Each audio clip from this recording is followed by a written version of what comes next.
It's time now for the Sports Objective Podcast. No talking heads, just guys who love sports. Here's Dave Richmond.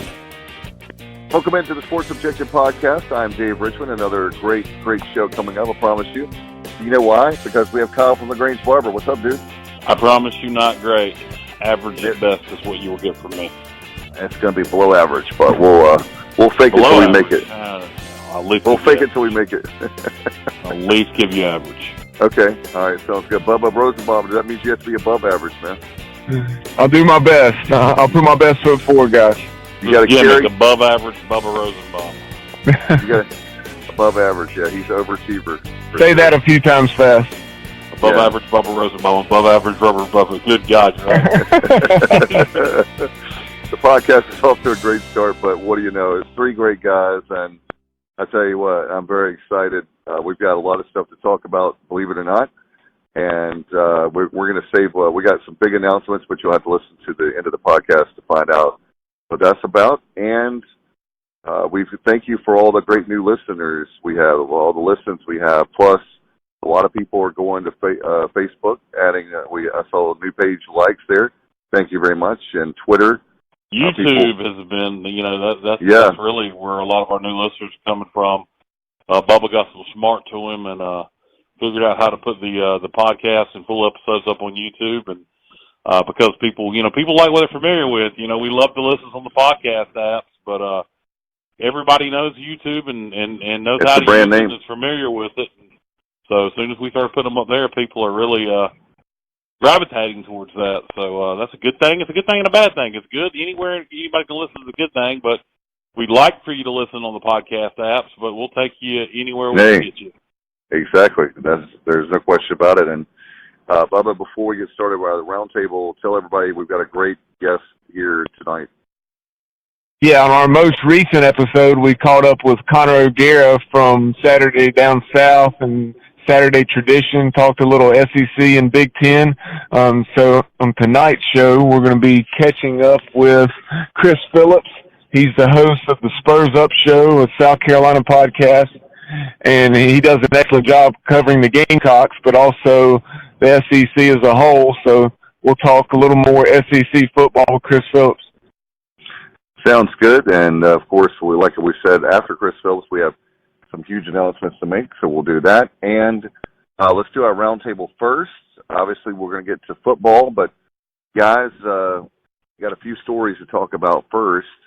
One is a sports story, but we can talk about that first. A few days ago, Kyle's favorite sport, soccer. Yeah, right. Yeah, exactly. There's sarcasm there, folks, if you don't know me.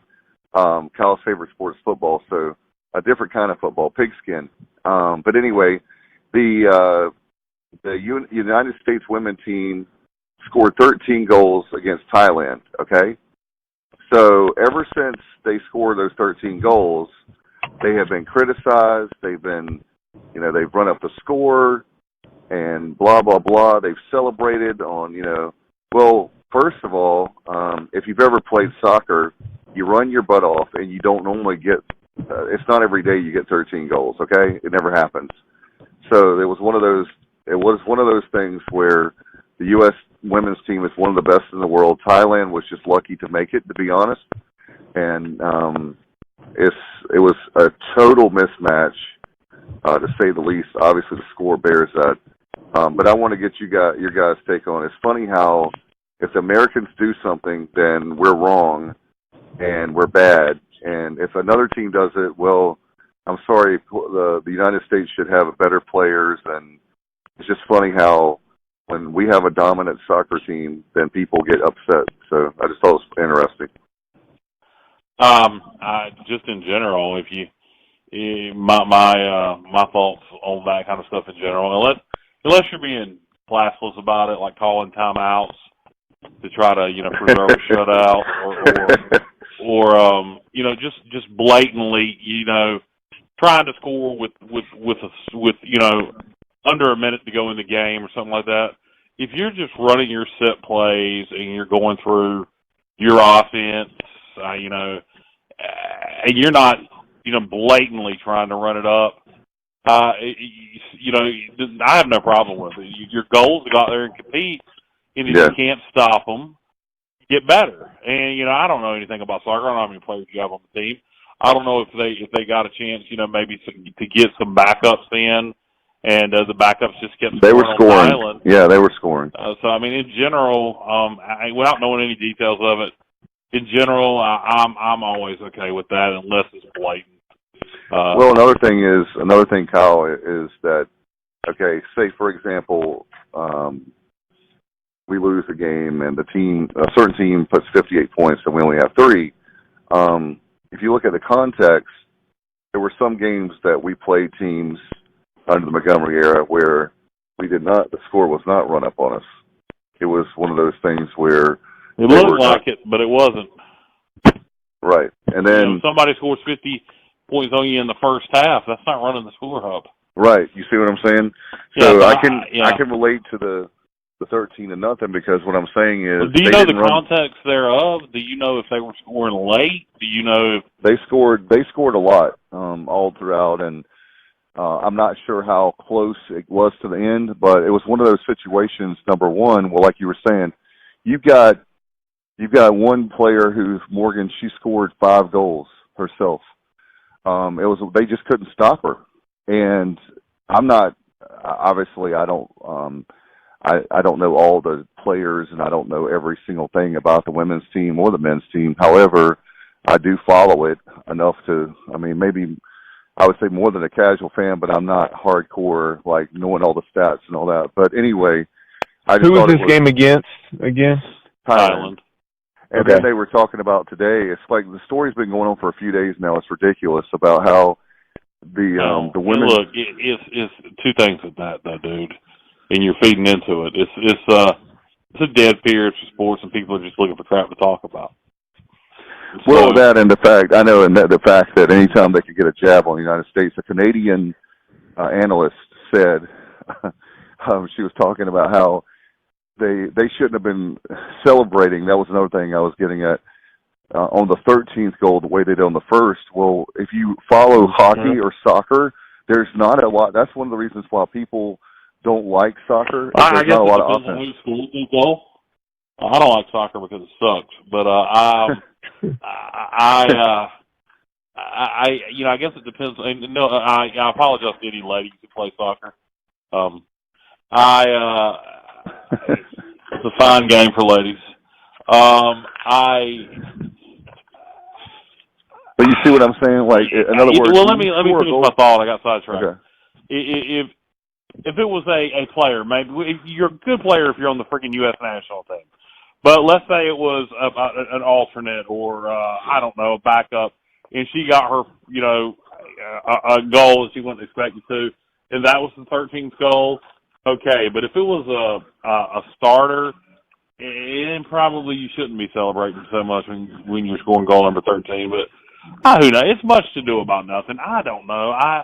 I don't care about soccer. I like Thai food, so you know, running up on a country I don't like their food. I guess I don't know. Again, I don't know the context, but in general, I don't have a problem with. Here's another thing. Okay, basically, what happens is if you 13-0 doesn't even sound like a blowout. I mean, I don't.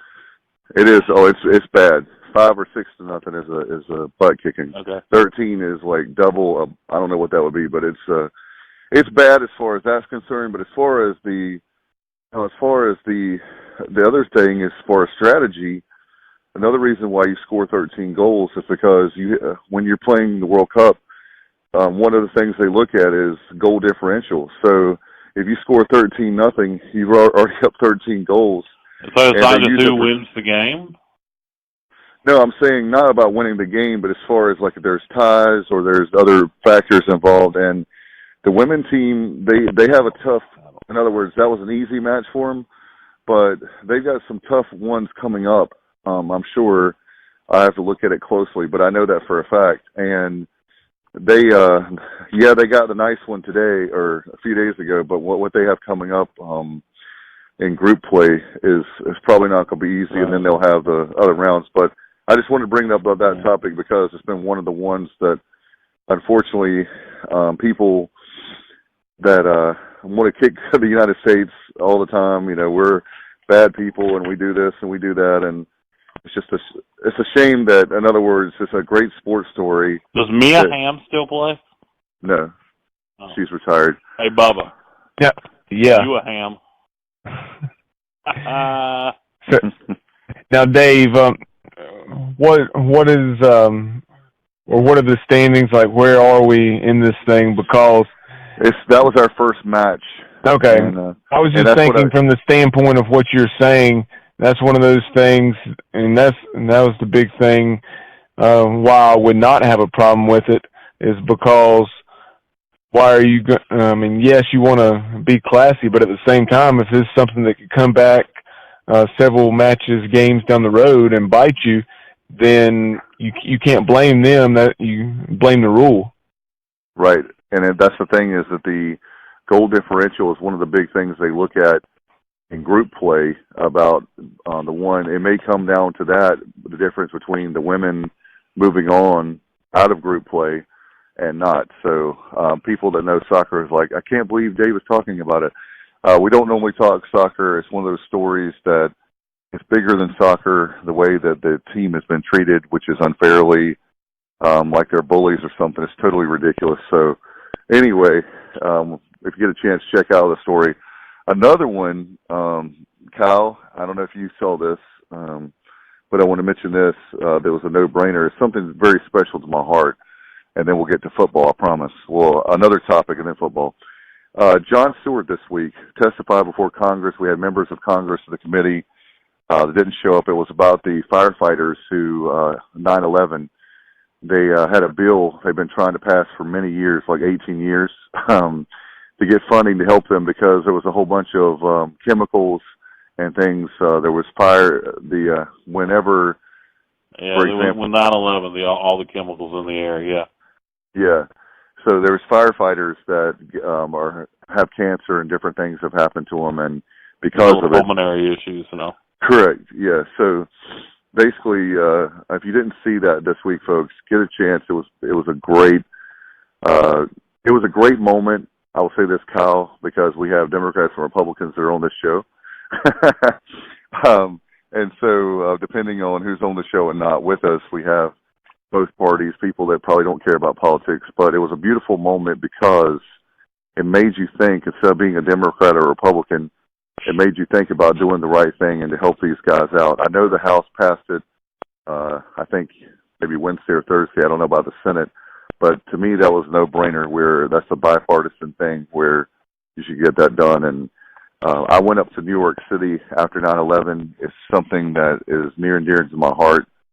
So I know this is our normally a sports objective. That is objective. Maybe it's political objective or what, but human decency objective. How about that?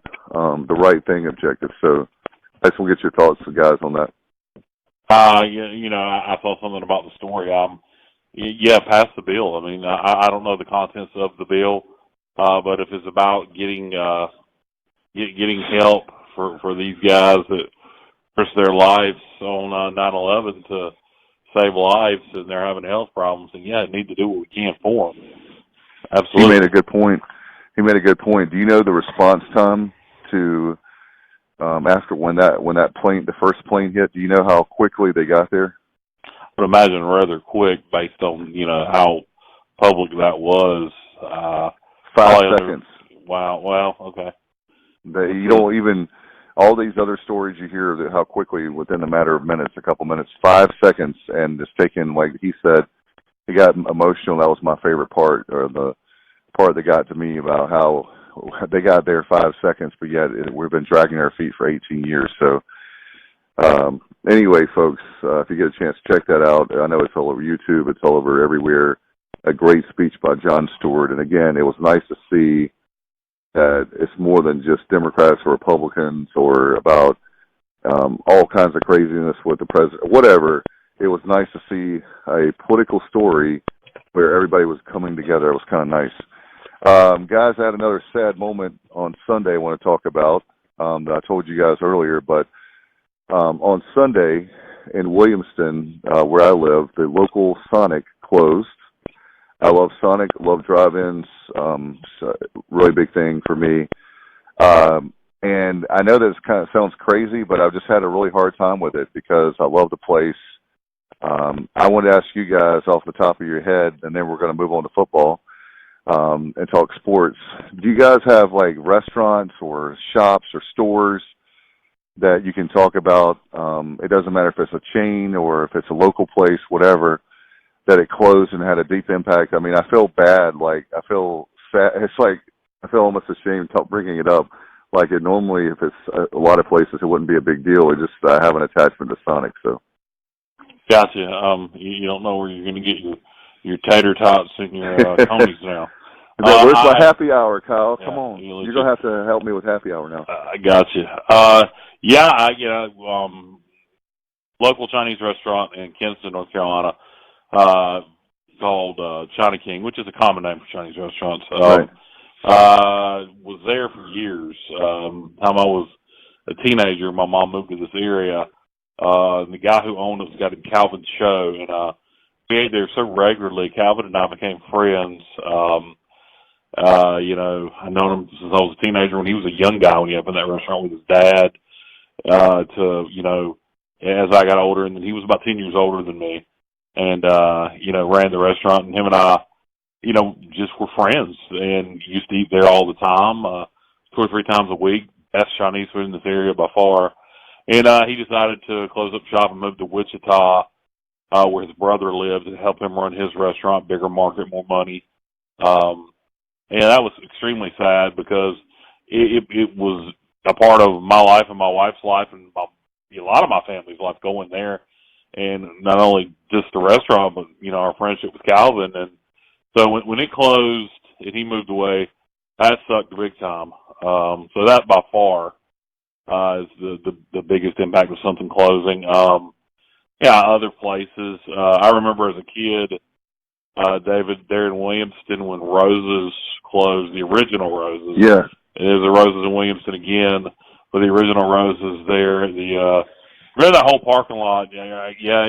You moved to Williamston, 87, 86? 85. Okay, you remember when that was People's Drug Store? Yes, I do. Shoe show. There was a jewelry store there, Rose's department store. Sears, Winn-Dixie and Sears. Winn-Dixie, and then a Sears mail order. And I think they had a few things in the store. Nothing's there now in that parking lot. It's just nothing. They made it it's more of a government kind of building right, now. Yeah. It's not a shopping center. Yeah. Right. But that Roses as a kid, the original Roses there, that bothered me when it closed. There are other places I'd have to think, but those are the two that come to mind. Yeah, one of the things that bothers me is I'll just say this for sure. Like a lot of the chains, Toys R Us, obviously that was a good. KB Toys, man. KB Toys. Yeah, originally before KB was KB, was K&K. Yeah, there was a place called Circus World. It was a TV. That was one. In Raleigh area, Circus World of Funko Land. Yeah. Yeah. Yeah. Let's see. So there was that one. A lot of bookstores that have closed over the years that were now, and then Barnes and Noble's been in trouble. They were sold to a hedge fund recently. So over the last week. So a lot of stores like that. Radio Shack was one. That being a radio nerd and obviously technology, love it. A lot of stuff like that, but I think stuff like the downtown area where Kyle and I are from. What about RNC there in Williamston? Yeah. Oh my gosh. There's so many that I'll think of after we do that. But Bubba, do you have any that chains or local stores restaurants that? I know that sounds silly, but I've really had a hard time with that this week. I didn't see it coming. I guess I should have. Yeah, one of the ones that came to mind, and Kyle mentioned Roses. I remember going there a lot as a kid. As far as restaurants go, there was a local place, a place that opened, and I guess it was the fall of '97. It was right there, adjacent to the parking lot for North Davidson High School. So, as you can imagine, it was slammed a lot of the time because they did have excellent food. So, pretty much any night, but especially the nights where there are ball games or different events going on at the high school, or after practice, those sorts of things. They had excellent food, whether it was burgers, chicken sandwiches, what have you. So that's what they were open. I want to say at least about 3 or 4 years, maybe 5 years, and they made a killing. And they certainly didn't close because the business was going downhill. They were doing such excellent business. They couldn't keep it up and have a life, so they just opted for family reasons to go in another direction. But it was called Mitch and Jake's Sports No Bar and Grill because they found out the reason it was called Sports No Bar and Grill is because proximity to the school. Well, that, but then also they were going to call it Sports Bar and Grill, but they couldn't, since they didn't serve alcohol, they couldn't call it a bar, so they had to call it Sports No Bar and Grill, and so that was kind of unique and funny at the same time. But in addition to that, kind of a fast food chain, and I'm pretty sure these aren't around. I haven't heard of one in years, but I remember there was one, I know in Mount Airy, I think it was called Rax. It was, from what I recall, it was kind of like an Arby's. It seems like they had roast beef sandwiches, chicken sandwiches, and they had Rax? Rax, R-A-X. Rax. Like tax, but tax with an R. Yeah. I don't know that place.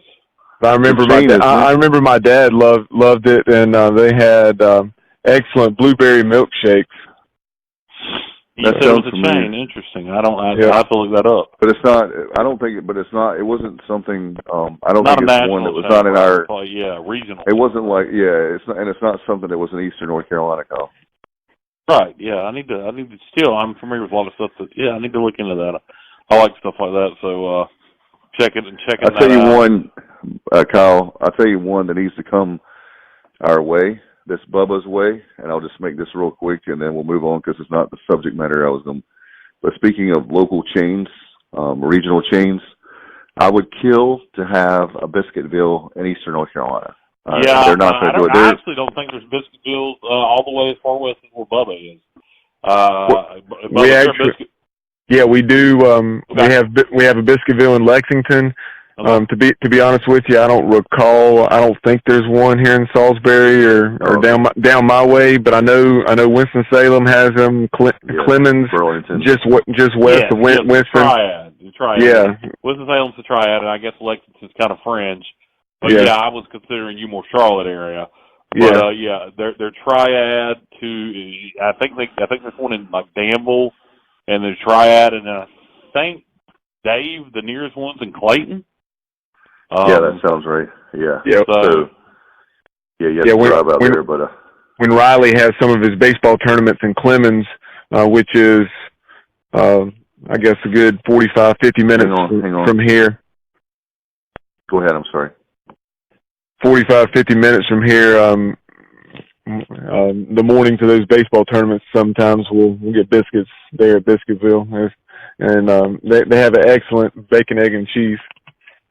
Yeah, I could definitely go for a Biscuitville in this area. I have always thought, and we'll get off of this subject, Dave, but maybe I don't really think the building fits, but I've always kind of thought Smithfield's Chicken and Barbecue would do gangbusters up your way in Williamston. All right. So now you want to guys talk some football? That'd be good. Well, I'll tell you what. I want to get you guys for a few minutes, then we'll go to our guests. But what do you guys have any kind of thoughts on outside? We've talked a lot about the Pirates. Are there any teams that come to mind nationally? You mean to compete for the national championship, or I'm just saying nationally. No, just like teams that are going to be good. You think that maybe people don't know about? You've been reading about probably Alabama. I'll go out on the limb and say Georgia will be pretty good too. Yeah, that's true. Also Clemson, Alabama, Georgia.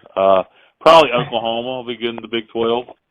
No, I honestly, guys, this is the time of year I start doing my research, which I need to start getting in on that a lot better. so I can make my picks for each conference. I haven't done my due diligence just yet. It's still early June.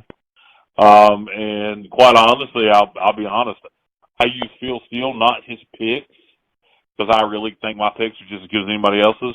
But his magazine is so full of information, it's a good reference point for you to draw your own conclusions on things by reading the information, not so much as opinion.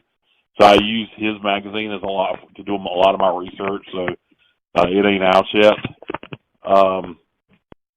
But I don't know.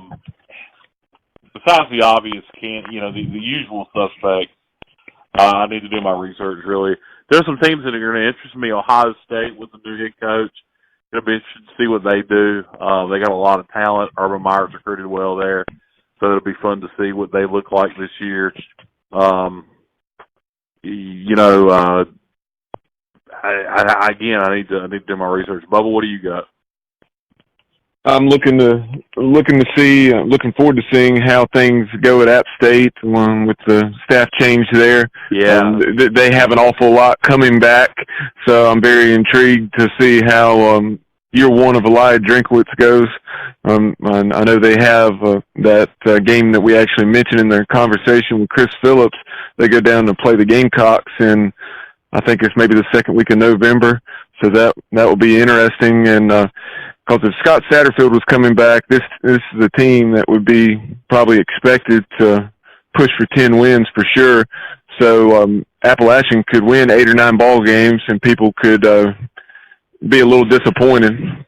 Right. Well, I hope not. I mean, a first-year head coach, 8 or 9 win season is still quite successful. And I say that. I mean, reasonable people, I think, would feel that way. But I'm just saying the bar's been set so high there that you're gonna have some people, if they go 8-4, it's gonna be looked at as a disappointment.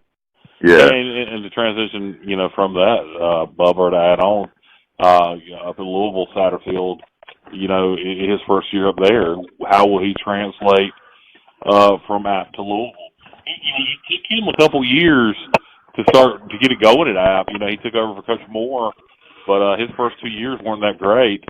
So how patient will they be at Louisville as he's building? I think they feel like Petrino left that program in pretty bad shape, so they'll probably give him plenty of time. They need to. Louisville's kind of been in a downward spiral, so it'll be interesting to see how Satterfield does up there in the ACC. Another intriguing story in the ACC on the coastal side will be Georgia Tech and seeing how things go, not running the triple option. Of course, you have Jeff Collins taking over for Paul Johnson, who retired, so will be interesting to see how that goes. Yeah, I don't know. I don't. Collins is a good coach. That just seems like an interesting fit to me. I don't know. I don't know about that hire down there. It may work out great, but I don't. You're right. That will be interesting. Especially when you think about Georgia Tech and how they were able to compete. Maybe one of the reasons why they were able to compete is because of the option. And I don't know. That one, you're right about that. We talked about that one, what that hire was that back at the beginning of the year. Or yeah, it wasn't a bad hire. He did a good job at Temple, but right. It's just, I don't know. It seems like an odd fit to me. And I know he came from Florida, so he's got ties to the South. But I just don't know. It doesn't make a. It just doesn't click in my brain. Right. By the way, Phil Steele, I didn't hear the interview. He was on Pirate Radio today, and evidently made the comment that he thinks Mike Houston has the potential and time to take East Carolina to UCF level success.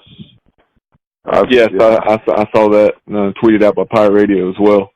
How about the fact that I was on record when he was hired saying he'll be the first coach to win 2 10-win seasons in the history of East Carolina back to back. So that's my prediction. I'm not saying this year or next year, but if he were here 4 or 5 years, I think that's what I feel like. Yes, definitely a real possibility. I mean, that's why I wanted him here for 2 to 3 years now, because I think he has those kind of coaching chops, as he's proven at previous stops. So we'll see. But I'm looking forward to seeing. I'll tell you something else, guys, in the ACC that I'm looking forward with Bronco Mendenhall, the job he's done at UVA. Oh my God! Yeah. You know, they had really been down for years, and he's steadily gotten that program to. Yeah, I mean, they've gotten, what did they win, 8 or 9 ball games last year, and then and beat South Carolina by 4 touchdowns in the bowl game. So. Yeah, and you would think with UVA is kind of like one of those in the ACC where some teams check off as a win before Bronco Mendenhall, and then he comes in and, oh my goodness, he's come in and remember when he hired Ruff in 2015, and he's just done a great job. You're right about that. He's one of those guys. What's interesting is you have a situation where Virginia Tech has been, like, for years the top dog in the state of Virginia. And you look at now, Virginia Tech's on a downward slide. And I'm not saying that because of my feelings about them canceling the series with us. I'm just being straight up honest. And then you had a situation where when you had Mike Houston in Virginia, you have a whole bunch of kids going to James Madison at the FCS level. You have a great program, and in my opinion, we faced them this year at Old Dominion. They're not a slouch. They're competitive in Conference USA play, and I mean they gave us fits. What was that, a year or two ago? So you got a whole bunch of last year. That's right. But you have a whole bunch of teams now where it was pretty much just Virginia Tech and everybody else, and all of a sudden you have Virginia's good now. You have I think that James Madison's going to continue to be good. Even though they're at the FCS level, I think they, as we found out, they can beat FBS teams. They almost beat State last year, and they're going to be competitive. And look at Old Dominion. I mean, you can't, if you're East Carolina, you better not take them for granted when we go up there to Norfolk this year. Oh, no doubt. We're not in a position to take anybody for granted. Right. You know, ODU on paper looks like they're going to be pretty down this year. But you're absolutely right. We better be ready to play every week, particularly, look, it's a road game. I think we've won 1 road game since 2015. So, think about that, guys. When that field goal went wide against UConn. Correct. Yeah. It's 2019 now. It's been a minute. So, you're damn right they better not take anybody for granted on the road.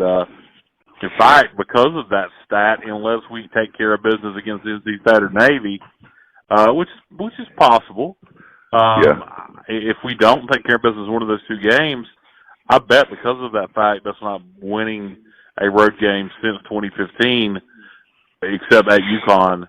I would imagine the line for that game, even if ODU is 0-3 or 1-3, which I think they probably will be, it probably won't be as big as you might think it'll be because of that.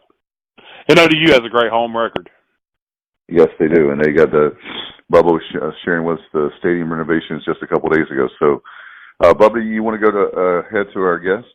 Yeah, I will in just a second. And there were a couple others that I was going to bring up. One, while we're in the state of Virginia, I brought up UVA, but our good friends in Blacksburg, well, formerly good friends prior to Whit Babcock. There's a lot of good Virginia. Let me just say that too, Bubba. Yeah. There's a lot of good Virginia Tech people. I have relatives and friends that are Virginia Tech fans, and they were, and I will say this, they don't understand. I'm not going to get off this tangent again, but they don't understand what happened with the series and everything. They love playing East Carolina. They love actually having a game they can come to Greenville and to see a ball game. Or they both a home game there for them is a short ride, and coming to Greenville is a short ride. So they're very upset about losing the series. Not all the fans are wanting to cancel the series with East Carolina, so I'm trying to be fair. But after that year that Justin Fuente and the Hokies had a year ago, it'll be very interesting to see how they bounce back. And then also up the road in Morgantown, you obviously had Coach Holgerson move on to Houston, and he's in our league now. So you have Neil Brown, who had done such a solid job down at Troy, taking over. It'll be interesting to see how year one goes up in Morgantown. Also in that neck of the woods, Liberty's got Hugh Freeze now returning to FBS coaching after being fired at Ole Miss. Obviously, there are a lot of controversy. So it's a lot of stories up in that part of the world to follow.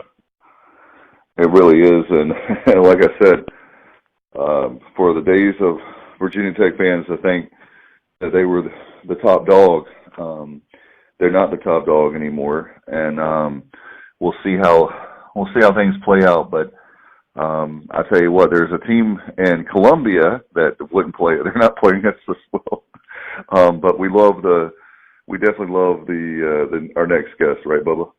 We do. He made his debut on the show, or is making his debut on the show, I should say, and that is Chris Phillips from the Spurs Up Show. Give it a listen if you have an interest in the SEC or obviously specifically the South Carolina Gamecocks. And let's go to that interview with Chris right now. Well, as we're talking football in the summertime, and it's never too early to talk football, Bubba, we got another special guest, right?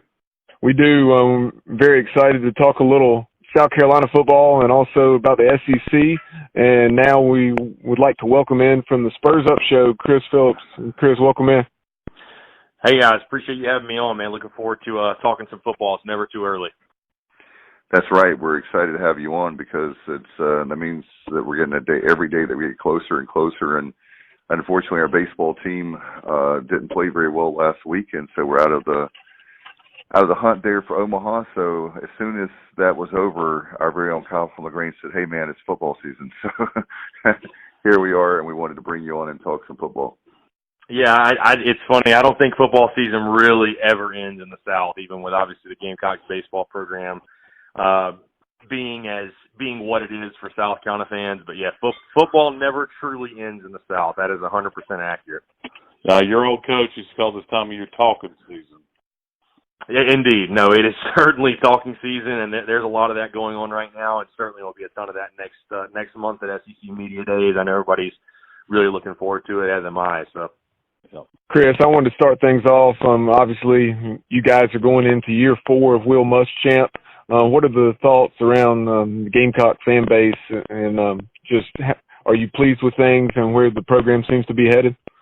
Yeah, I'm pleased. I think for the majority of the fan base, it's still very, very much wait and see. I think there are a lot of South Carolina fans that, to be completely honest with you, we're not thrilled with the hire when Will Muschamp was first hired on, and again, are in very much wait and see mode. I look at it more so as, I like to ask people that have problems with Will Muschamp, what else is there that he could be doing that he's not doing currently at South Carolina? I mean, obviously, South Carolina fans are waiting for on-field results similar to what the Gamecocks had from 2011 to 2013. But, I mean, when in South Carolina's history has it ever been a bad start for a coach? I mean, listen, however it's come, numbers are numbers, but he has more wins in his first 3 seasons than Steve Spurrier did. He's taken the Gamecocks to 3 straight bowl games. He has an Outback Bowl win, and, I mean, he's you can see it in the recruiting. He's tearing it up on the recruiting trail. I think he's getting the kind of players he needs into South Carolina, to be really successful and to win big. And I think you're seeing it with his 2020 recruiting class. I think the new operations facility is a game changer for him. So, again, I think from the masses, from the fan base, it is still very, very much wait and see. But me personally, I like what Will Muschamp is doing. I like where the program is headed. Now, we've got to see some results on the field because, I think he would tell you and everyone will tell you at the end of the day, that's really what it comes down to is wins and losses. Right. Chris, Sorry, go ahead, Kyle. I was going to follow up on your question, Bubba. Chris, how much the fans that do have some unease or maybe a little impatient or want to see more results faster, how much, if any, does Clemson's success play into that? That's what I was going to ask the question. I think it plays a monumental part. I mean, I don't think, listen, I'm not trying to compare Will Muschamp to Steve Spurrier because Steve Spurrier is a Hall of Fame head coach. He had won a national championship when he got to South Carolina. there are a lot of differences there, right? I don't want to feel like I'm comparing those two guys directly, but I mean, Steve Spurrier never dealt with the type of pressure that Will Muschamp is dealing with in regards to, you know, both of your neighbors in the state of Georgia and then up in Clemson, South Carolina, are having the type of runs, the best runs arguably in their entire football history. So I think certainly, you know, if Clemson was going 6-6, 7-5 every year, kind of what South Carolina is doing, there would not be nearly the pressure that, you know, Will Muschamp is facing. But listen, that's the reality of it. I think you can almost spin it sort of that Clemson's success is actually doing South Carolina some good in the sense that they know they have to step up their game. I think that's why we've seen a commitment to the facilities. We're seeing a commitment to recruiting. I think, you know, the commitment to winning right now, I don't think it's ever been as good as it is right now in South Carolina. And I think Clemson's success certainly is a driving force in that as well. What do you think from that standpoint? I'll add to that. What do you think that South Carolina needs to do to compete with the likes of the Clemsons, the Georgias, the Alabamas? Because you guys have such a proud fan base and one that I know how much loves football and loves the Gamecocks. I think it's just simply recruit. I mean, listen, at the end of the day, it's not about the X's and O's, it's about the Jimmies and Joes. And you've got to have the players to win at that level and having quality depth as well. I mean, that's the thing. You go to, like, you look at an Alabama or even a Georgia and Clemson right now, their 2s and 3s are just as good as their 1s are. And that's something South Carolina, you know, I think we saw a lot of, especially last year in the Gamecocks blowout loss to Georgia and, you know, losing the games at Clemson. You're seeing a lack of quality depth, especially when you saw the injuries hit on the defensive front. Again, I think that's the only way that can be fixed is through recruiting. I just think simply if you don't have the players, you know, there aren't many coaches that are going to, you know, turn you into a national title contender with just average players. You've got to have above average exceptional players, and I think that's, you know, again, you're starting to see South Carolina get those kind of guys with the Zach Pickens, arguably possibly the Jordan Birches of the world, the Marshawn Lloyds, like the guys that South Carolina is recruiting. So, you know, again, I think they're doing everything they can to get those type of players in there, but it's not something that happens overnight. It just takes time, and it's something you got to build, and I think they're doing that. But I was going to ask a moment ago, first 3 seasons, you know, 7-6, 9-4, and then last year 6-7. I know last year you had close calls with Texas A&M and Florida, where one or both of those games you go the other way. You're looking at an 8-4 season, but then you go to a bowl game with the bowl in Charlotte, and then you end up losing to Virginia. That game really surprised me. Not as much that you lost, but how you lost 28-0. So last year, was that kind of a disappointing season from your standpoint? I mean, I think it certainly was, especially when you take into account all of the hype that was surrounding South Carolina going into last season. I think maybe it was a little bit of overhype. You know, the Gamecocks got, I don't want to call it a fluky win, but anytime you get 5 turnovers in a game from a team and you're down as much as South Carolina was and you're able to come back when they beat Michigan, I mean, it's, you know, you stole one. You definitely stole one. I think that, you know, it provided a lot of optimism, which was really, really good. I mean, this program could certainly use a jolt of optimism and fans expecting big things, but you know, yeah, I think with all the hype, obviously, I would call it certainly a disappointing season. I mean, everyone, you know, you guys probably saw it and talked about it last year. Everyone put their stock in that Week 2 matchup against Georgia. And, you know, I think when the Gamecocks really, you know, just got throttled at home, I think it humbled everybody. It made everybody kind of take a step back and look. And, you know, then the injuries hit on defense. And I know everyone, you know, I think the 2 biggest things that hurt South Carolina that's really, again, you talked about Will Muschamp, Gamecocks fans' thoughts on Will Muschamp. The Florida loss last year and the bowl game are 2 that I think South Carolina fans are having, you know, real trouble right now when people do cite their concerns with him. They look at those 2 games. The Florida game, obviously, just the meltdown, and I think just the lack of defense, the lack of defensive depth, all the injuries really played a part. And then, you know, the bowl game, which, you know, I will say I'm a huge believer that unless you're in the playoff or you're playing for the college football national championship, you know, bowl games really don't mean anything at the end of the day. And I just think that I sort of took that approach that win or lose, this game doesn't mean everything. It's nice to win. But I do agree the way they lost it, obviously 28-0. Nobody saw that coming. So, I think that's another reason for some of the pessimism going into the 2019 season. It certainly was a shock. But, yeah, I would definitely say it was definitely did not meet up to expectations, at least what South Carolina fans were hoping, which is what makes year 4 so big for Will Muschamp and company, even with a tough schedule. You say year 4. You open up the season with the Tar Heels in Charlotte. What's the feel for that game early? I mean, Mac Brown coming in first year back at North Carolina, put together a pretty good staff, but they were god-awful last year. It's got to be a game you guys feel pretty confident about. Yeah, I mean, definitely. I know I can speak for myself when I say, the Gamecocks are a 7.5-point favorite right now in Vegas. I would absolutely hammer that number, take South Carolina. I mean, if the Gamecocks can't, I think if they can't win that one by double digits, there's going to be some reason for panic, if you will.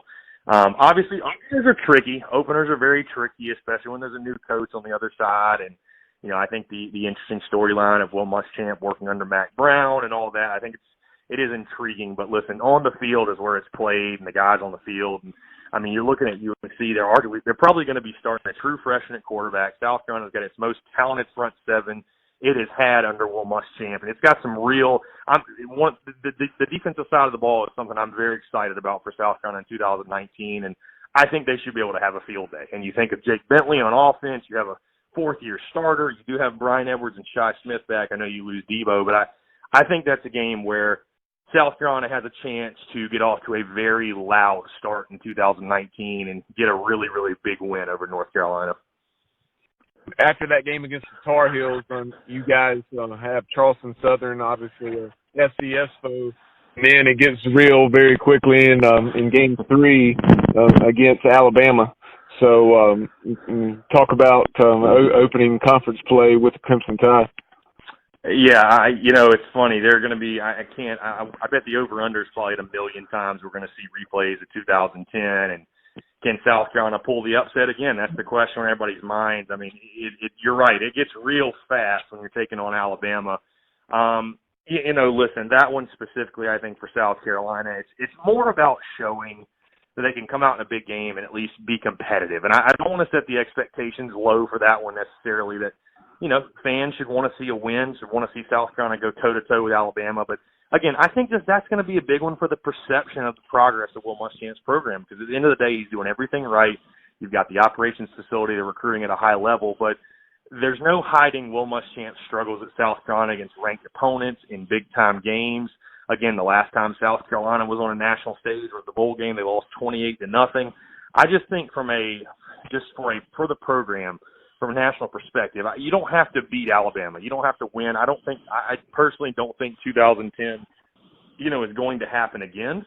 But you've got to go out there and at least make it a competitive ball game and make Alabama sweat. I think that game scares me in the sense that I think a lot of people are.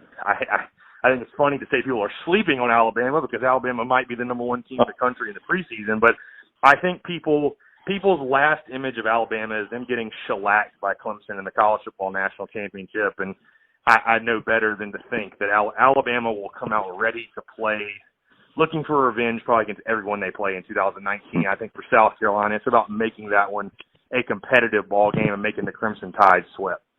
Yeah, I don't see a down year for Alabama, right? Just because they lost the national championship the way they did and lost it. I think Nick Saban's getting no sleep right now, and probably every coach is like, if we don't do well this year, you're all fired. I don't know, but I just don't. I have a feeling that they're going to come back with a vengeance. No, and I'll tell you this as well. I mean, Alabama right now, a lot of lines came out for some of the bigger games, and Alabama right now is an 18-point favorite over South Carolina. And I'll tell you this: I asked my listeners this on the Spurs Up Show. How many South Carolina fans would be happy if the Gamecocks lost by 14 points? I mean, I'm serious when I say that. I really do think a 14-point loss at home would signal that, the Gamecocks are making strides and are on the right track just because of how good a team Alabama is and is going to be. So, somebody very wise once told me, nobody has ever gotten rich betting against Alabama. So I certainly, I know Clemson's made strides and they can argue they're the premier program, but I will certainly not be betting against Alabama to not be the team that runs college football. When you take a look at this South Carolina schedule, it's one that I've seen a lot of publications such as Athlon, I believe it was, maybe 247 Sports as well, talk about being the nation's most difficult. You also have Florida and Clemson at home, and then you have trips down between the hedges to play that Georgia team that you were just talking about, and then also you have to go to Kyle Field to take on Jimbo Fisher and a steadily improving Texas A&M club. No doubt. Yeah, I mean, the schedule is very, very tough, but in my opinion, the schedule provides a lot of opportunity. I mean, listen, I talked about before, Will Muschamp has been very much criticized for his lack of success as far as beating ranked opponents, as far as getting that. I wrote an article a couple of weeks ago talking about Will Muschamp getting a signature win. That's something South Carolina really hasn't had. I mean, you look at each year, I mean, I guess you could argue 2016 against Tennessee was a good win. I mean, Tennessee was a ranked team, but other than that, that's the one win South Carolina had against ranked opponents. So I look at this schedule more so from the sense that, you know, South Carolina has a lot of great opportunity. This is why you come play in the SEC. This is why you come play at a school like South Carolina, to get the opportunity to play against the big guys and get on national TV and make a statement. I mean, I look at the schedule. It's funny. You know, I think that it's certainly not the biggest game, but the most important game to me is the Kentucky game at home in Week 5. I just think South Carolina has to get that Wildcat-sized monkey off their back, and you just can't reasonably tell anyone nationally or in the state that the program is headed in the right direction if you lose to Kentucky for a 6th straight year. I just don't think it'll happen. But, again, like you said, it's the toughest schedule in college football, and I think it provides the most opportunity, and I think it'll be, I'll be honest, I think it'll be a little bit inexcusable if South Carolina can't get a win over a ranked opponent just because they play so many of them. I think that opportunity will be there to beat a ranked opponent or beat a quality opponent this year, but no doubt it's a tough schedule. It's a demanding schedule, but hey, in the SEC, you play a tough schedule every year, and again, that's why you come to South Carolina, to have that type of opportunity to play against the best. Go ahead, Bubba. Before we move on from the schedule, I was just going to say another intriguing matchup, and hats off to the Gamecocks for playing this game, is that early November game against App State, because that's a program that's obviously had an awful lot of success in the Sun Belt in recent years under Scott Satterfield. Of course, he moved on to Louisville, and now under Elijah Drinkwitz, that could be an intriguing matchup. Indeed. You know, it is. App State's got a really proud program. They've got a really, really good football program. We're watching those guys back in the late or mid to late 2000s when they won, 3 straight national titles at the FCS level, if you will. But I think the thing with South Carolina is that game looks tricky on paper. It's certainly South Carolina will have to come ready to play, but I don't think South Carolina will be taking Appalachian State lightly just because of all the talk they've heard about that, how that's a potential trap game. And listen, if we're worrying about the Gamecocks losing to Appalachian State at that point, the season has already been, I would argue, a wash. So I think the Gamecocks, it's an intriguing opponent. I like the non-conference matchup. I personally do. Just to kind of mix it up. But I do think the Gamecocks, again, it's about the Jimmies and Joes, and I think South Carolina will just have too many quality players versus what App State's bringing to the table. One question I have to Chris, not to be the bad guy, but on the schedule this year, we're playing Gardner-Webb. It was supposed to be South Carolina coming to Greenville. Can you help us understand, as Pirate fans and Pirate Nation, a lot of we love South Carolina, love the regional matchup. We're trying to understand, we had in the past where South Carolina would come to Greenville, and now it just seems like we're signing 2-for-1s, and we go to Columbia, but we're having trouble with the Gamecocks coming to play in Pirate Nation in Greenville. Do you know why that is? You know, I don't 100% know why. I will say that I just think a lot of schools, for whatever reason, don't want to do it. I don't know 100% why. I know that those have been good games. Yeah. Listen, I could argue a couple of times East Carolina probably should have beaten South Carolina. I mean, you think specifically to that 2016 game. And what is it? ECU turned the ball over 4 times, I think, in the red zone. I mean, it was a crazy South Carolina eke that one out. I mean, I don't know the real reasoning behind why they wouldn't want to play it, but obviously there is something that goes into it behind it. Everything is driven by money, we all know. So it probably has something to do with that. But, I think it's just tough nowadays to get these programs to sign off on 2-1s. You've seen the whole deal with UCF and the Florida schools and kind of what's going on. It's just really, really hard, I think, to get these schools to agree with it. And they all want as many home games as they can get. Again, it's all about getting money, getting revenue in, and whoever will come to them, they'll do it. So I don't know. I'd love to see it. Again, I think it'd be I'm all about it just because I'd love to go see a different campus, a different stadium. I think it's cool to see these different kind of matchups, not have to wait to bowl season to see these unique matchups. So I have no idea why, but yeah, would definitely love to see South Carolina and East Carolina square off again, especially either way, whether it was in Columbia or whether it was in Greenville. Well, you guys are scheduled to come to Greenville in 21, and we play down there next year. Well, hopefully that remains on the schedule. I know it gets kind of crazy, like you said. I think they're supposed to play this year, so just hopefully nobody screws that up in any way, right?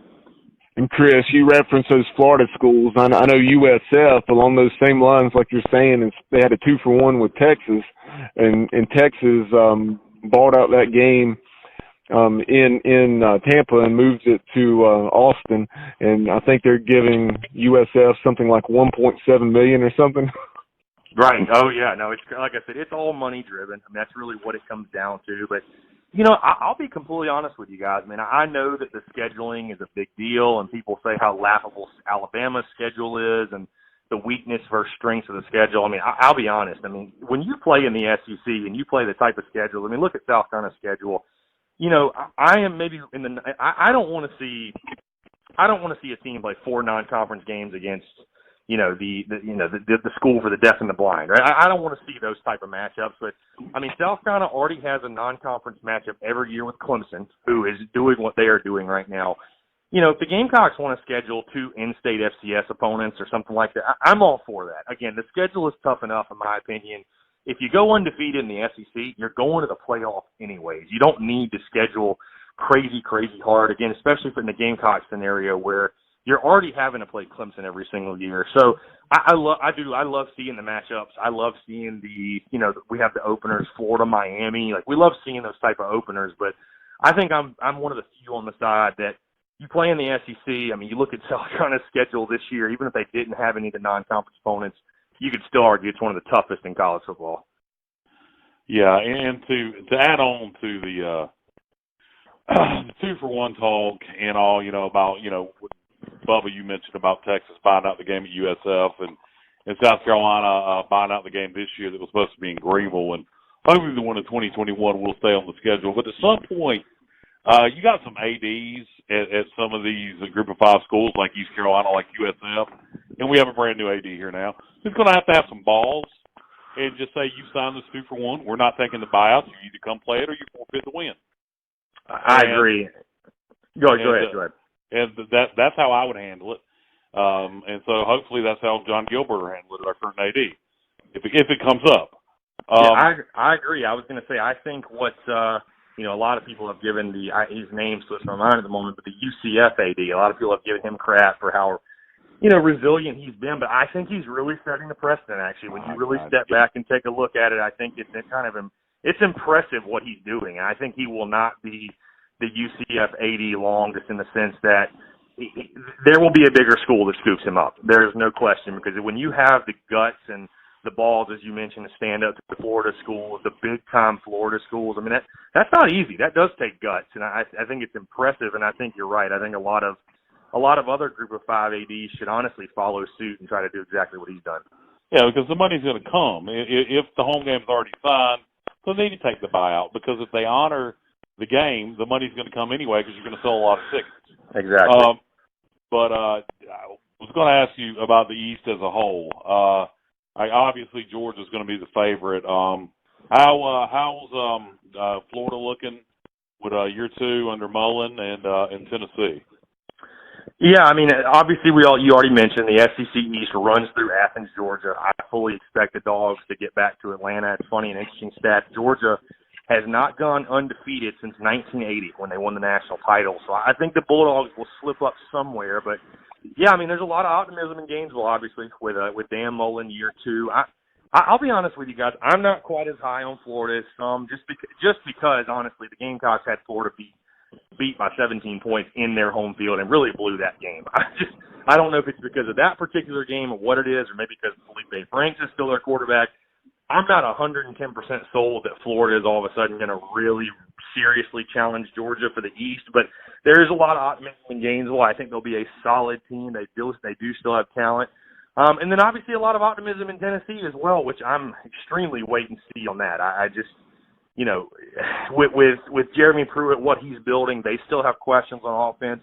They still have questions at the quarterback position. I know, again, Jeremy Pruitt is doing a similar job like Will Muschamp is, trying to bring in talent, trying to build, but, just all relating it back to the Gamecocks. I mean, this is a Tennessee program that has never beaten Will Muschamp. So, I think that'll be a huge game in the sense that we're going to really see kind of where both programs are.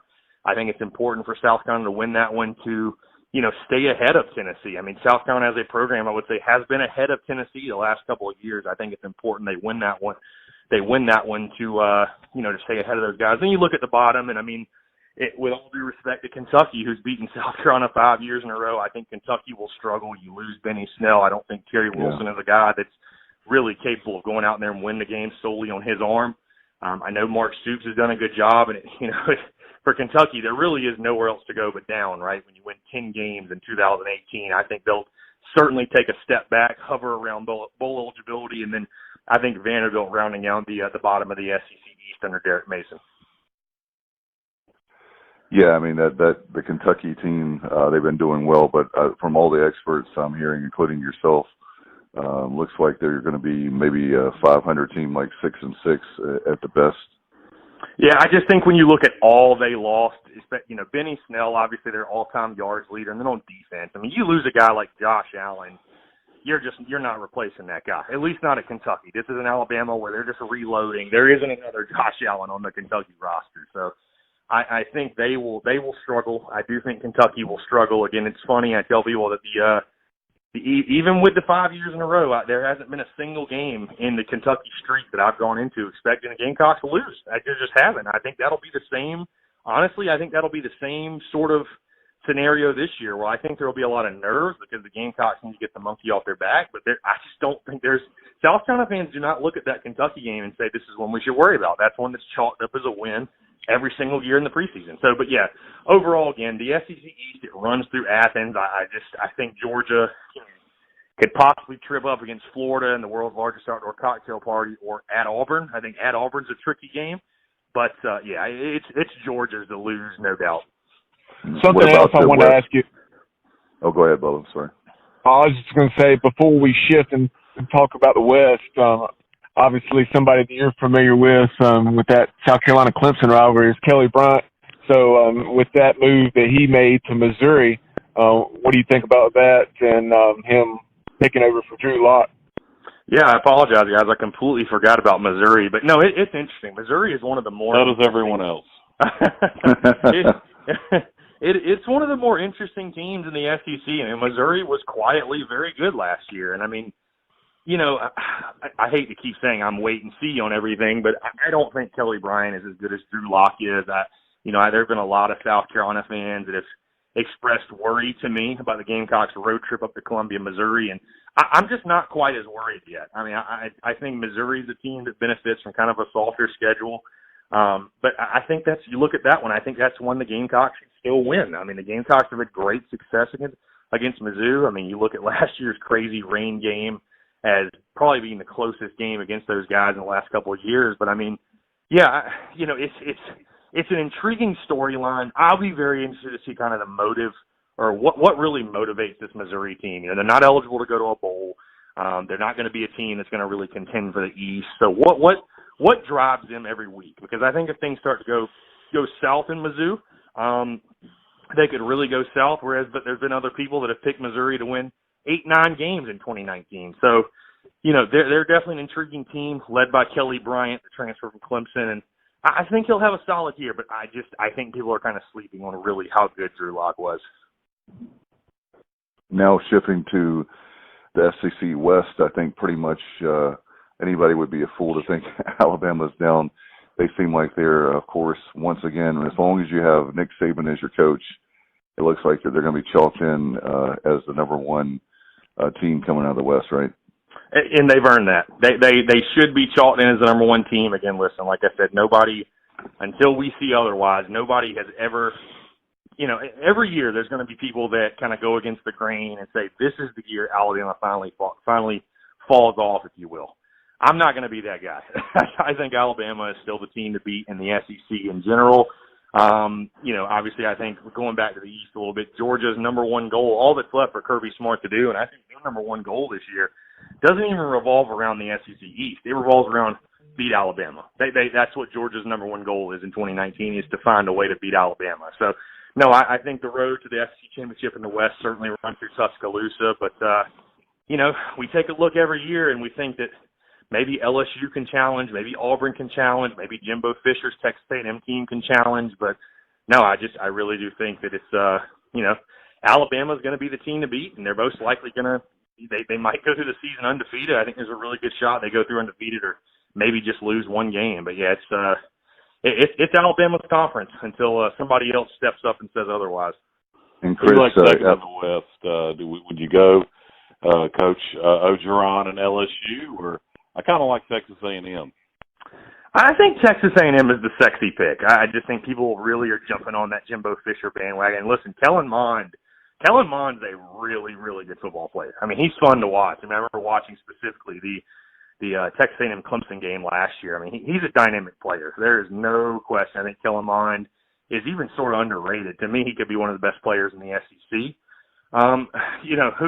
Who's realistically going to contend, and who of those teams are most likely to knock off Alabama? I mean, I just want to say top to bottom from talent-wise, I think LSU. But, man, LSU they have not had the ability to show up in those games. And I think we're seeing kind of the effects of that this year. The game is in Tuscaloosa. That game, I don't know if you guys saw in the scheduling, it's not the primetime game for this year. It's not CBS's primetime game. I just think that speaks to, that game has become it used to be so hyped up. We remember the game of the century, stuff like that. Those guys rematched the national title.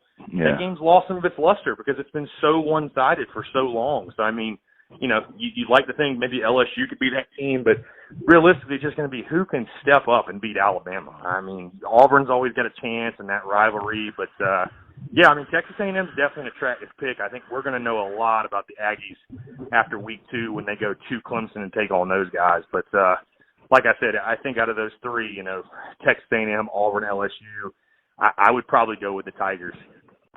And then you look at a team like one of the teams that you with a rich tradition, but I think that they're obviously going to be down this year, is Arkansas. What do you know about them?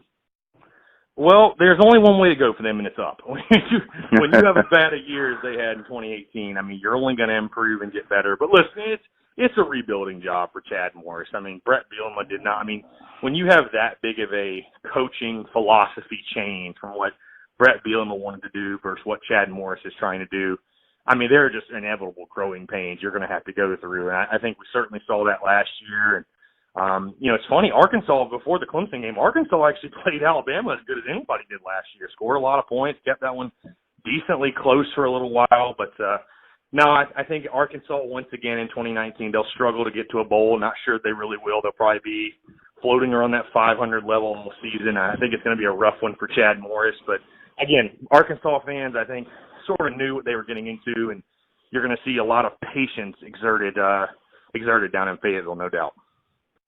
Something else, and kind of an intriguing story in the West, down in Oxford at Ole Miss, you have the only FBS staff that has two former FBS, well, not just FBS, but P5 head coaches in the coordinators' positions. You have offensive coordinator Rich Rodriguez, and then also Mike McIntyre is the defensive coordinator. Between the two of them, they're making $2.4 million. Yeah, and Ole Miss is a really, really interesting scenario just because all the fallout that happened from Hugh Freeze. And, I'm kind of one that believes that Matt Luke is not – he's not their guy of the future. I don't look at him that way. I'm not sure Ole Miss people really look at him that way. I think he's a nice bridge coach from – to stabilize the program when it was in just a time of so much despair and so many problems coming through Oxford. But I don't think he's going to be the long-term answer, if you will. But yeah, Ole Miss is a team that, just putting it bluntly, they will not be very good. They will not be very good in 2019. I think it's going to be a long, long year in Oxford. And again, with everything that happened, all the fallout from the Hugh Freeze stuff, I think it's just something, if you're an Ole Miss football fan, you kind of saw it coming, and you're just going to have to take your lumps while, Matt Luke does the best he can and get Ole Miss to a position just where it can it can make another big name, big splash hire and, try to get back to where it was. Let's say in the Magnolia State, what about Mississippi State? Yeah, that's an interesting one just from the sense that, Joe Moorhead going into his second year, obviously you lose Nick Fitzgerald, which I've talked to some Mississippi State fans who, listen, they all loved him, but he definitely had his shortcomings. I mean, Nick Fitzgerald, I had a Mississippi State fan actually tell me, Fitzgerald, tough kid, great kid, but when he's throwing the ball, he can't hit the same spot 2 times in a row, if that tells you anything. So he had some issues throwing the football, no doubt, some accuracy issues. They've got a young quarterback. His name slips my mind at the moment. They're really, really excited about. It's going to be their starter this year. Could be a dynamic player, but, they're always known for having a really tough defense, really hard-nosed defense. And, again, I look at that side. I look at the West and almost just kind of feel bad for the guys over there because, again, you look at those guys and you want to have optimism, but, they all have to play Alabama. They all got to go through Tuscaloosa. So it's tough to be optimistic in the sense of, can they realistically win a championship, get to Atlanta, whatever. But, I think Mississippi State will have enough to get back to a bowl, possibly 7-5, maybe 8-4, probably being the ceiling. But, I think it's still Joe Moorhead's building. Mississippi State's a proud program. They've got tradition. They've got a proud fan base, similar to South Carolina does. And I do think they've got a freshman quarterback people should really keep an eye on. I think he's going to be a real difference maker. Chris, kind of along those lines with the quarterback situation, I definitely would agree with those folks because you look at what they did last year when they were facing mediocre or below average defenses like Ole Miss. They torched them, but then Fitzgerald, his inability to throw the ball consistently well, they had games against the likes of Florida and Kentucky and then a couple others that were the top opponents on their schedule over a 4 weeks. Maybe it wasn't a 4-week span, but those 4 games, they scored a combined 16 points. Yeah, I mean, definitely last year for Mississippi State was a huge disappointment, especially when you go back and look. I mean, even I forgot just how many guys they had taken in the NFL draft and all the talent they had, especially on the defensive side of the ball. And Fitzgerald, they were a team that was very hyped up last year, similar to how South Carolina was. I mean, I think a lot of people, Mississippi State was sort of the hot pick to take out Alabama, and they did not meet those expectations at all. So I think it's, again, I think it's, I could say sort of the same thing about Will Muschamp or Joe Moorhead. I think the verdict is certainly still out on him. I think, and I'll be honest with you, I don't know that we're going to see a lot of patience in Starkville because, those fans with a disappointing year last year, I think if something happens and you see Mississippi State miss out on the bowl game, I think going into year 3 the seat will start to get pretty warm for Joe Moorhead. So it'll be a very interesting season in Starkville, no doubt. And no doubt with so you have Georgia and Alabama again. Is that the SEC championship for you? Yeah, it's going to be Georgia Alabama again, I think. And I'm not going to pick against Alabama, guys. I mean, I just don't think it's smart to pick against Alabama until Georgia shows it can go into that big game and win. I mean, we've just seen the Bulldogs find maddening ways to lose those games. I mean, last year with the Jalen Hurts thing, I just until we see otherwise, I'm going to go with Alabama. I know it's a boring pick, and just like picking Alabama and Clemson in the college football playoffs, a boring pick. I know everybody hopes it doesn't happen, including me. But I think until we see otherwise, those are the teams. Those are the teams to beat until somebody steps up and beat them. And I really do think Georgia could, but until they do it, I'm going to pick the Crimson Tide. All right, Chris, and before we let you go, how can we find out more about your show and obviously all the articles and everything? Yeah, so our website, thespursupshow.com, great way to find us. We're also on all social media outlets, Twitter, Instagram, Facebook. Just look up the Spurs Up Show. Our podcast can be found on iTunes, Spotify, Stitcher, Google Play, Buzzsprout, basically anywhere and everywhere you can find podcasts. We also do Periscope videos that are really popular during the season, if you will. A little weekly video series called The Daily Crow that's on all our social media channels, as well as we have a YouTube page, a Snapchat. So we're kind of all over, but really to put a central location, either the website, thespursupshow.com, or like I said, any of those social media outlets is where you can find me and find all the content we produce. Really, really good stuff. We put up shows twice a week and have a special guest on each time. So great stuff. I appreciate the visit, man, and hopefully you won't be a stranger. Love to have you back, certainly as we get ready for football season. Absolutely. I would love to come back on. Love talking football. And again, I know just like everyone else, we're all counting down the days. Can't wait for it. Thank you very much, Chris. Appreciate you very much. Spent a lot of time with us. And so he thinks it comes down to money, which it probably does. And he likes, I think there's a lot of, to be fair, there's a lot of South Carolina fans that like us. And I just want them to come play. All I will say is I have nothing against South Carolina or the Gamecocks. My biggest thing is just come play us in Greenville. You played us in Greenville before and play us in Greenville now, and honor your word that you're going to, instead of buying out games, honor your word that you're going to play us. So I say that too nicely. I just want to have the Gamecocks be in Dowdy-Ficklin. No, I agree, and I think you're going to have if it comes down to it. I think I think Gilbert's going to have to put his foot down. If Ray Tanner? Yeah, if Tanner, I'm trying to plug my phone in here, guys, to charge it, so I'm halfway distracted. But if Ray Tanner starts talking about wanting to buy that game out, Gilbert's just going to have to put his foot down and say, look, we're not going to accept the buyout. The game's got to be played. Yeah. I wouldn't take a buyout. I wouldn't take moving it to Charlotte. They either need to come to Greenville or forfeit the game. Yeah, they win by forfeit.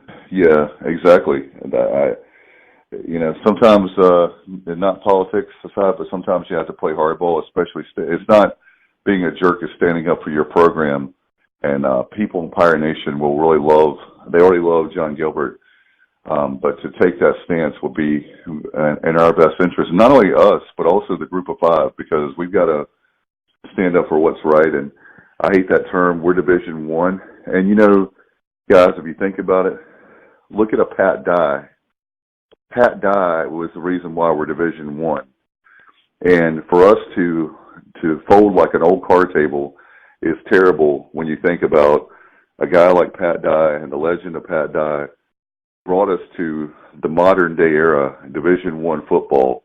And we are Division I. So this mess of trying to treat us like we're FCS, and I'm not anti-FCS, I love it.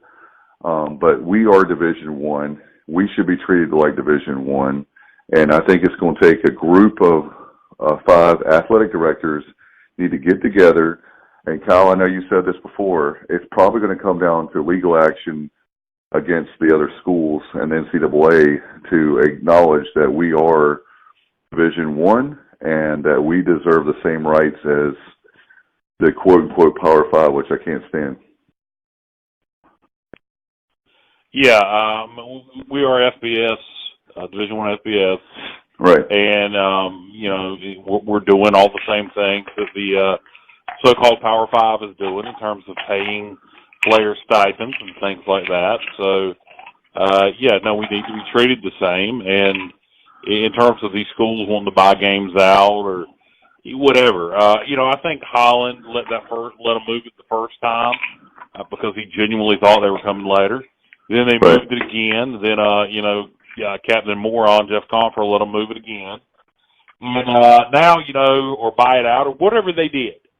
And now we're going there again next year, and they're supposed to come here in 21, and they better. That's all I'm saying is they better. I'll tell you what, if they don't come in 21, we better not set foot in Columbia ever again. Yeah, I wholeheartedly agree with that. Yeah, I do too, because it's your word. And there's no animosity. The thing about it, there's no animosity with Columbia, with the University of South Carolina. Not right now, not yet, but there could be. No, I'm just saying, what I'm saying is there's not a reason why the game would be bought out other than, I guess, money. They want to have a home game. But guess what? We want to have home games too. Exactly. And we deserve to have those home games. And it's great relationships when you can, if you're South Carolina and you can drive a handful of hours and you're there at the opponent, that's a lot better than having to go to Missouri or some of the other places where, I know South Carolina has a lot of money. I'm not saying they don't. I'm just saying it's nice for the fans. All right. What? No, I think the game will get played this time. I do. I think and that's something that's something we need to talk to Gilbert about. We need to have him on the podcast again, and ask him, make sure he's aware of the situations where the game's been bought out in the past, and that Pirate Nation fully expects South Carolina to be in Dowdy Ficklen in 2021. Right. They have been the definitely, if you're a wrestling fan, you know what a baby face and a heel is. Jeff Comfer was a heel. You bring in Ryan Robinson and John, they have been baby faces, and that's one of the ways they'll stay a baby face is if they fight for Pirate Nation and simply just do what's right. That's the reason why they've been so successful, is they've been doing what's right. That's the key. So anyway. Absolutely. I muted my phone. I apologize. Oh, okay. Bubba, you're alive? No, they're doing a good job, and we just need to make sure that I'd like to get Gilbert's reaction. I'd like to ask John what he would do if he was asked by South Carolina to move that game again, or either for it to be balled out. I'd like to know how he would react to that. Yeah, no doubt. So anyway, we're coming to. We're going to have a lot of. I want to tell people we're going to have a lot of content this summer. You want to talk about our summer programming, so let's promote it. Let's go ahead and get some of the things people have already heard that maybe they haven't heard.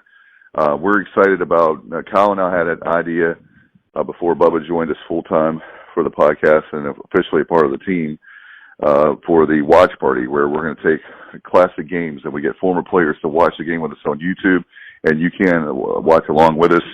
And we're going to be doing 6 of those games this year. This summer, before football season, we'll have 6 episodes. It's kind of like television, how they have 6 episodes, Kyle, which is ridiculous as a season. Well, we're trying to fit in a whole bunch of stuff, and so we feel like quality is better than quantity, and we've got people lined up, ready to go, so we'll be working on that this summer. I know, guys, with the Pirate Cruise, we were talking about the last podcast, very excited. We're going to make some announcements soon on that. We know that it's going to be July of 2020. We want to make sure it's before football season and fall camp and all that kind of stuff, so we know it'll be July of 2020 from Charleston to the Bahamas. We're working out the itinerary of 4 or 5 days. We'll know that. So we're trying to give folks in the Pirate Nation a way to go on a cruise, a nice vacation, a whole bunch of Pirate fans being together, maybe some former players, we're working all that kind of stuff out. I know that, Bubba, one of the things that we were talking about that all 3 of us came up with is 50 great Pirates in 50 days, right? Yeah, 50 Pirates in 50 days, and we'll talk to former players and coaches from a variety of eras. And so that will be from July 12th up until the day before game day, August 30th. So stay tuned for that. That will be a SoundCloud exclusive. All right, and I'm going to make an executive decision. I'm going to go ahead and announce our big announcement because I want people to be excited about it. Guys, we've been waiting, since the beginning of the year we've had this idea. Last year we had the idea of we'll have another event July 27th. We'll be talking about that at O'Cool's.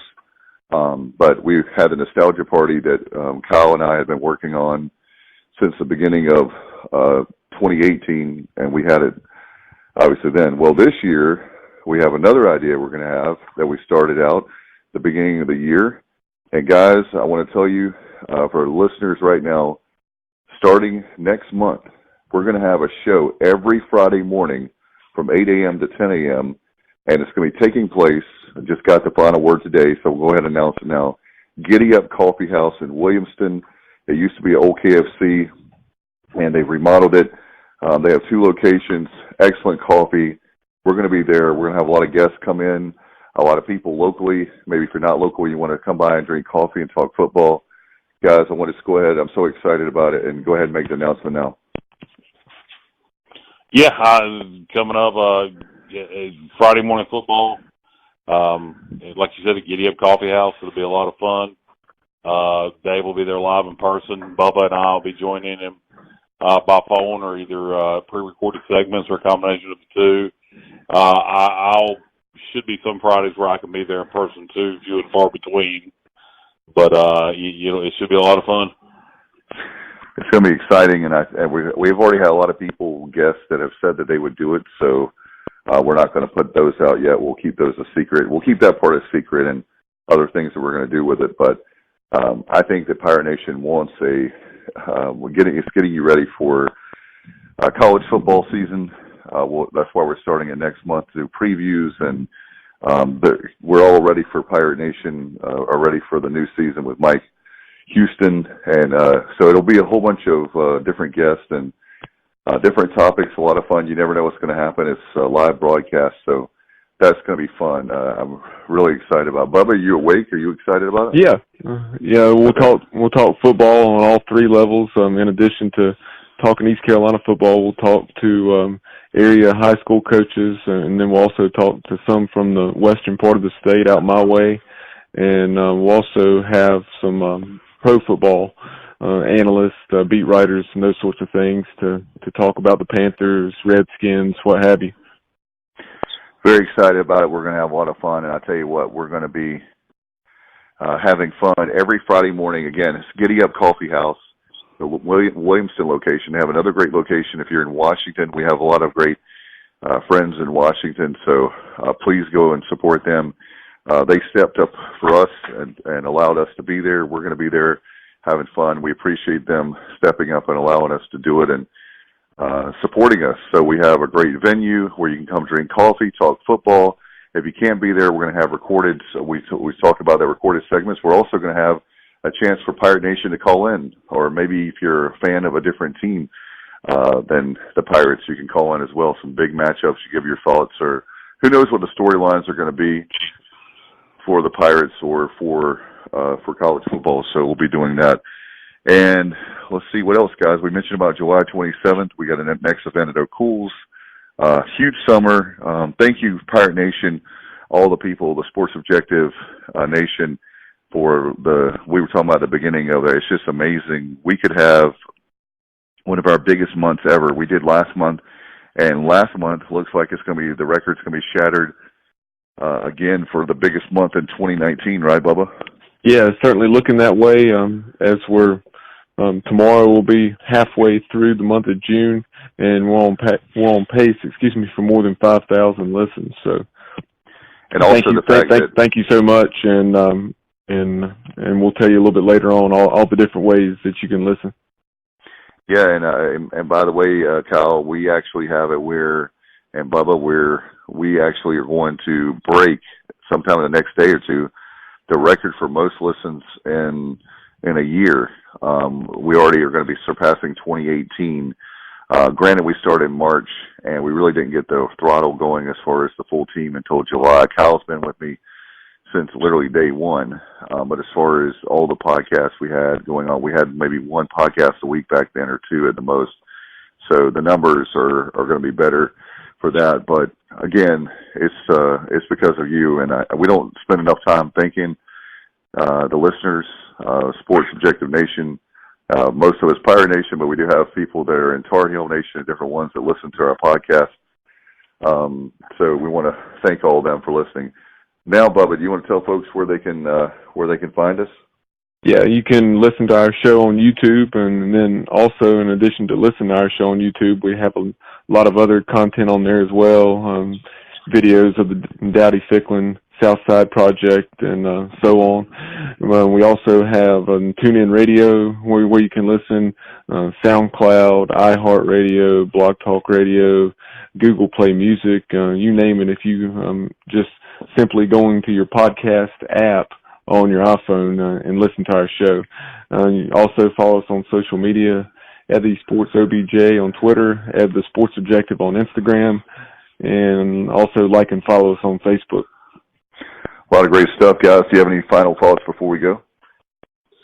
No, not really. Just hey, thank everybody for listening, and keep listening. What about you, Bubba? No, just thank you so much for tuning in, and we promise you we have an awful lot of good content headed your way in the coming months. It's going to be a busy time, but a lot of times when other places, we'll just say it like this, when other places are kind of like coasting through the summer, that's when we're going to hit the gas. That's when we're going to We realize that you guys are like us, where you want more content. You want to know what's going on with your football teams. You want to know what's going on, period. And so there is no off season with the Sports Objective. I can promise you that. All right, guys, we're going to put this podcast to bed. For Kyle from LaGrange Barber and Bubba Rosenbaum, I'm Dave Richmond for the Sports Objective Podcast. You've been listening to the Sports Objective Podcast. Join us next time as the guys will be objective, and the objective is sports.